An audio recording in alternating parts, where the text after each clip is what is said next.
A couple of men in Creswell are taking a stand on homelessness by building Conestoga huts for the unhoused. Tonight, somewhere in Eugene, Oregon, a man who spent 3 years sleeping outside will close his own front door, turn a lock, and sleep through the whole night for the first time in longer than he can remember. His house was built by retired volunteers in a church parking lot, and versions of his story are quietly unfolding all over America while almost nobody is paying attention. As the news argues about homelessness, builders, veterans, pastors, and inventors have created 8 small home inventions that are actually getting people off the streets.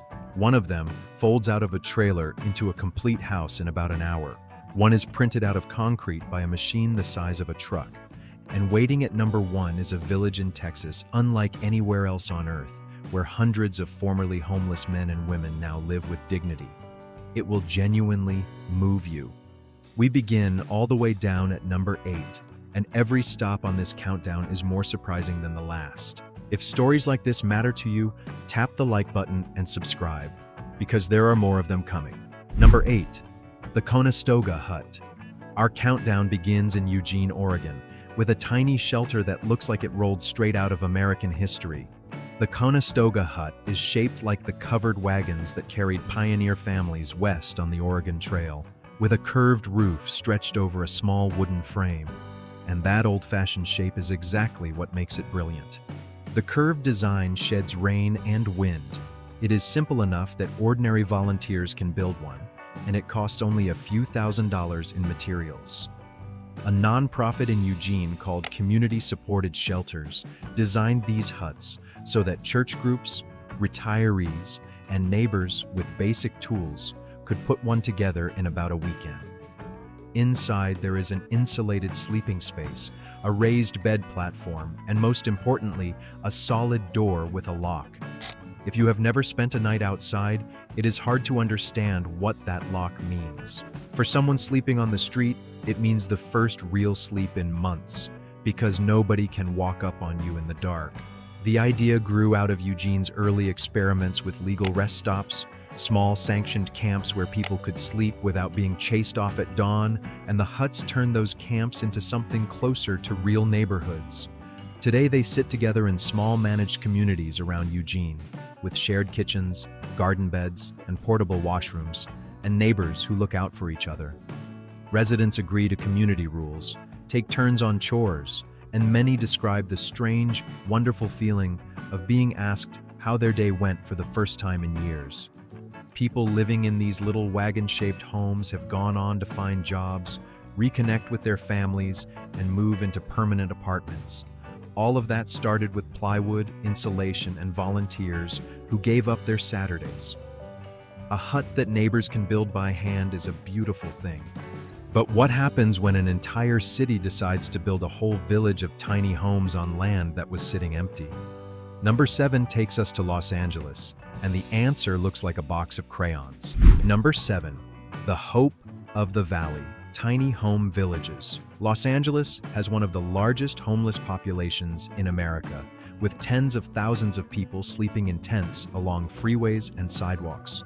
So a rescue mission called Hope of the Valley, led by a pastor named Ken Kraft, who had spent years running shelters and food programs in the San Fernando Valley, tried something that had never been done at this scale in the city.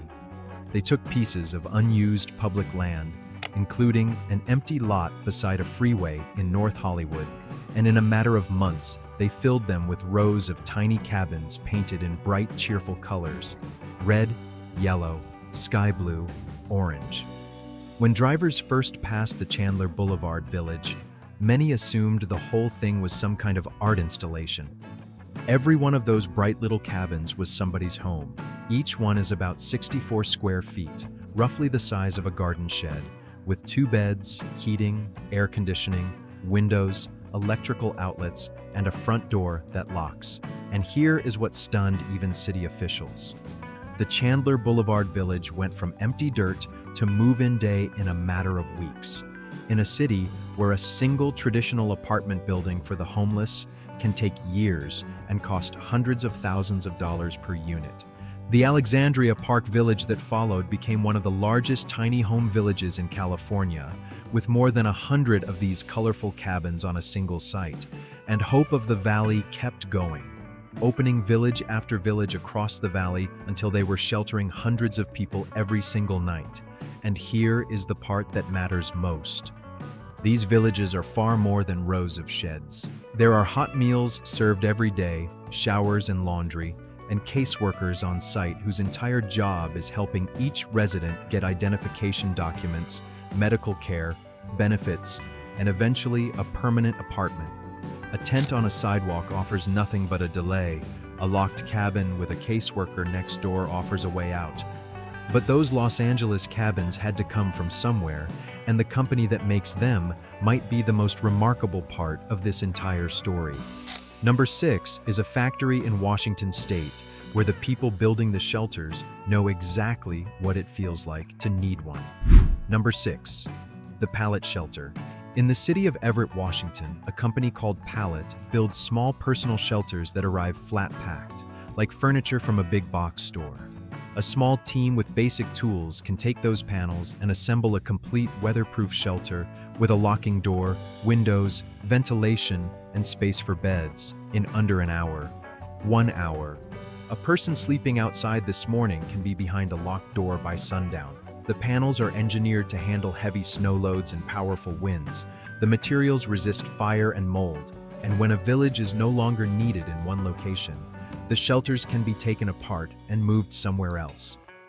Cities across the country, from California to Colorado to Massachusetts, have used these units to stand up entire villages in weeks instead of years.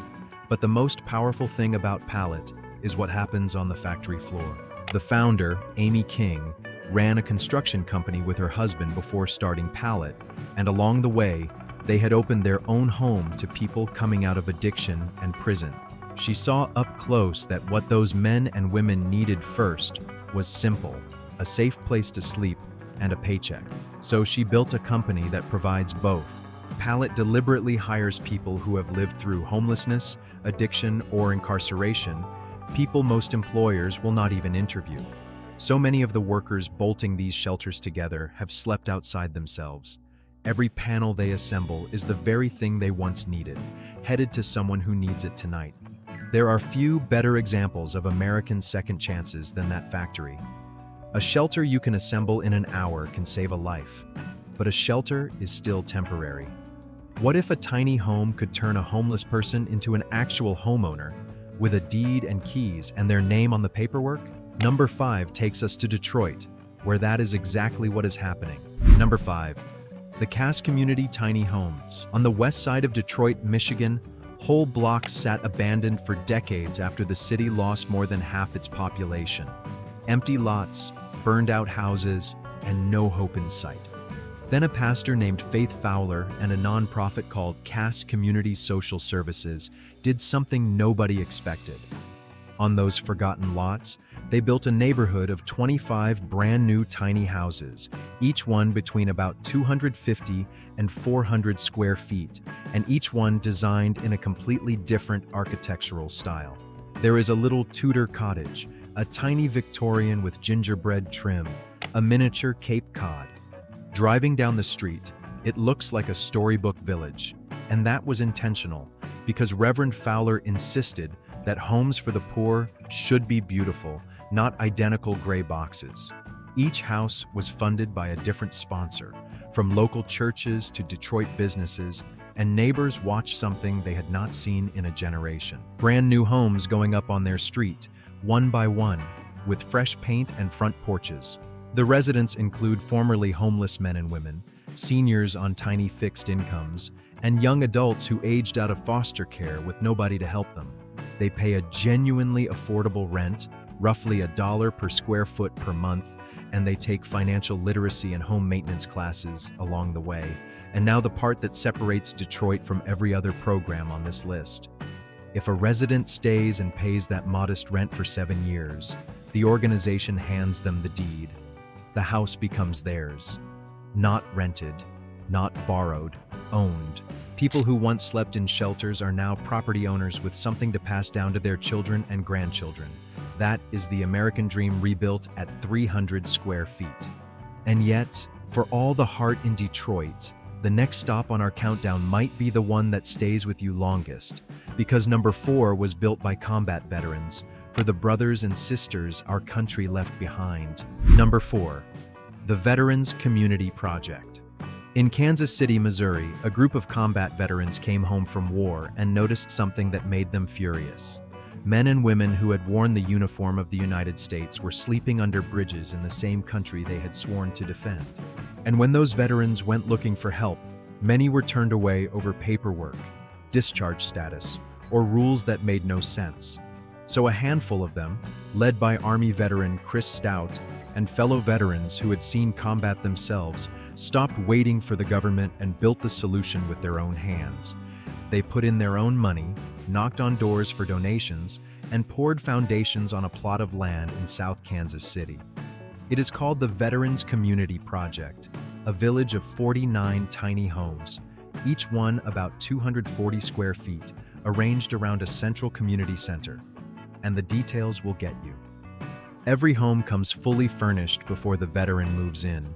A made bed with a handmade quilt, often sewn by volunteers, a stocked kitchen, towels in the bathroom, pictures on the walls, because the founders understood something only a soldier would think of.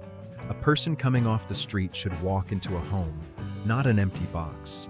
The village accepts any veteran from any era, regardless of discharge status, which almost no federal program can say.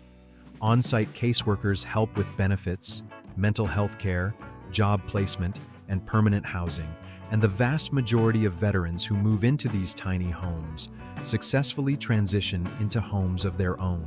The model worked so well in Kansas City that new villages have been rising in Colorado, South Dakota, Wisconsin, Missouri, and Oklahoma. Veterans keeping a promise to veterans, one small front porch at a time. Before we get to number 3, I need to pause for a moment because this part matters. If money is tight right now, if you are a veteran or you love one, or you know someone close to losing their housing, we put together a free guide called The Veterans Blueprint. It walks through the programs and resources connected to this video step by step, including several that most people never hear about, with exactly where to go and who to call. There is far more detail in it than I could ever fit into one video, so we wrote it all down. You will find the link in the description right below. If it helps even one person sleep indoors this winter, it was worth making. Now, back to the countdown, because number 3 proves that even the most expensive state in America found a faster way. Number 3, dignity moves. Here is a painful fact about California. Building one single unit of traditional permanent supportive housing in a city like San Francisco can cost hundreds of thousands of dollars and take 5 years or more between land, lawsuits, and red tape. 5 years is an eternity for someone sleeping on concrete tonight. A nonprofit called Dignity Moves looked at that broken math and asked a very simple question. What if we stopped waiting for perfect and built something good right now? Their answer was interim housing villages made of modular units, placed on vacant land that was just sitting there, borrowed lots, unused parking areas, land waiting years for some future development. Because the buildings are modular and the land is temporary, a Dignity Moves village can go from empty dirt to move-in day in a matter of months, at a small fraction of the cost of traditional construction. And they refuse to cut the one corner that matters most. Every single person gets a private room with a door that locks, a real bed, a desk, a window, heating, and air conditioning. Not a cot in a crowded group shelter where your belongings get stolen and you cannot sleep. A room of your own. Their villages in Santa Barbara, San Francisco, and San Jose pair those private rooms with on-site services, and something remarkable happens when people feel safe. They rest. They think clearly. They show up for appointments. They rebuild. Staff at these villages describe residents who spent years refusing crowded shelters, walking into their own room, closing the door, and sleeping for 2 days straight, because their body finally believed it was safe. It turns out dignity works like medicine. A village built in months is fast. But number 2 is a full American house, with a kitchen and a bathroom, that unfolds like origami in about an hour, and one of the richest men in the world chose to live in one. Number 2. The Boxabl Casita. In a massive factory outside Las Vegas, Nevada, a company called Boxabl builds houses the way Detroit builds cars, on an assembly line. Their signature product is called the Casita, and it does something that sounds physically impossible. It is a complete 375 square foot home with a full kitchen, a real bathroom, a bedroom area, and big windows that folds flat into a package narrow enough to be towed down an ordinary highway. No special permits, no oversized load escorts. It arrives on site folded, and in roughly 1 hour, walls swing out, the roof rises, and a finished house is standing where there was nothing that morning. Plug in utilities and it is ready to live in, with stainless appliances, a full-size shower, and ceilings higher than most apartments. Inside the Las Vegas factory, the scene looks like nothing else in American housing. Wall sections move down a production line past stations of workers, the way a truck frame moves through an auto plant, and finished homes roll out the door day after day. Because the casitas are mass-produced in a factory, the cost sits far below traditional construction, in the range of a modest new car rather than a house. The waiting list grew to well over 100,000 people, and the company's most famous early customer was Elon Musk, who reportedly lived in a casita on his rocket site in Boca Chica, Texas, while running his companies. Now think about what factory-built fold-out housing could mean for the crisis in this video. Cities and organizations are already exploring exactly that, because a machine that can produce complete homes by the thousands changes the entire equation of what is possible. But even a folding house is not the most astonishing thing on this list. Number 1 is a place in Texas that has to be seen to be believed, where houses are printed by a machine, and where hundreds of formerly homeless Americans have found something even more valuable than a roof. Number 1. Icon's 3D printed homes and the Community First Village. Everything on this countdown has been leading here. On the edge of Austin, Texas, a company called Icon built a printer the size of a truck, called the Vulcan. Instead of ink, it squeezes out a special concrete mixture, layer upon layer, following a computer design, until entire walls of a real house rise out of the ground. Walls that would take a framing crew weeks go up in days. The homes have smooth, curved corners no ordinary builder would attempt. They resist fire, mold, and storms, and they can be produced faster and cheaper than conventional construction. Icon printed the first permitted 3D printed home in America right there in Austin. But here is what should give you goosebumps. Some of the very first people in this country to live in printed houses were not tech millionaires. They were formerly homeless men and women, and Icon did not stop there. The same printers have since gone on to build an entire neighborhood of 100 printed houses north of Austin, proof that this is a real construction method, not a stunt.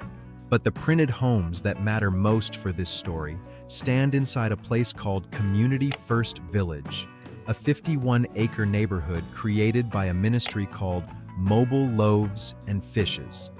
Its founder, a former real estate developer named Alan Graham, started in the late 90s with a single catering truck, driving into the roughest corners of Austin night after night to hand out meals. He spent years learning the names and the stories of the people living on those streets, and what he learned changed the direction of his whole life. The village is home to hundreds of formerly homeless neighbors living in tiny homes, including the 6 printed houses with their shaded front porches. And it is a real neighborhood. There are vegetable gardens, a chapel, an outdoor movie theater, an art studio, a market, a medical clinic, and jobs on site so residents can earn a dignified income caring for the very community they live in. Graham teaches that the deepest wound of homelessness is the loss of family and belonging, and a roof alone cannot heal that wound. So the village provides both: a printed house and a front porch with neighbors who know your name.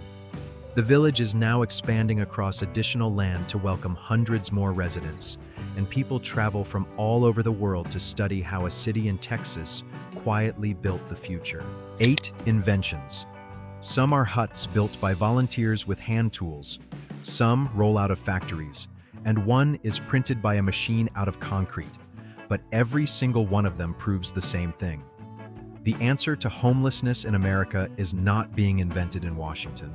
It is being invented in church parking lots in Oregon, on vacant lots in Detroit, in a veterans village in Kansas City, and on 51 acres outside Austin by ordinary people who got tired of waiting. So before you go, one thing.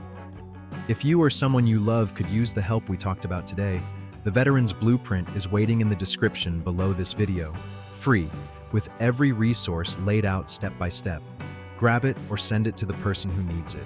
And tell me in the comments, do you know a veteran or a neighbor who could use one of these homes in your town?